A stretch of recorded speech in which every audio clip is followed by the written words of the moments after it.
We're going to be here for a couple hours. Get comfortable. Bring the best libs that Utah has to offer. On Saturday, at least 1,000 people mourned Kirk with a prayer vigil at Alton Baker Park before marching to Hayward Field.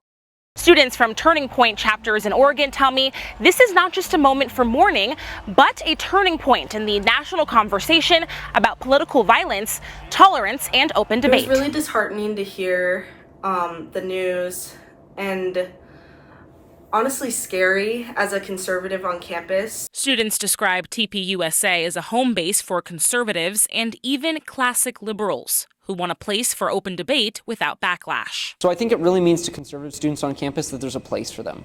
A lot of times it feels like whether in your classes with a liberal professor, there's no place for you. I feel like I don't have freedom of speech on that campus, and I feel like this will get other people on campus that are conservatives to also want to be a part of this movement where it's like, okay, now I have a place where I can go and share my opinions freely. UO and OSU chapters were quietly preparing to host Kirk's Prove Me Wrong debate event in October. We were keeping things very on the down low, very confidential, because there was already a big concern about violence against Charlie and other conservative speakers on campus. Students also condemned the widespread celebration and justification of Kirk's murder. Abbott argues part of the anger towards Kirk comes from the realization that many of his views aren't fringe at all and shared by millions of Americans. I believe the best way to concede that someone else is right is to need to act out in violence instead of have a better opposing view. This is a wake-up call for all of democracy,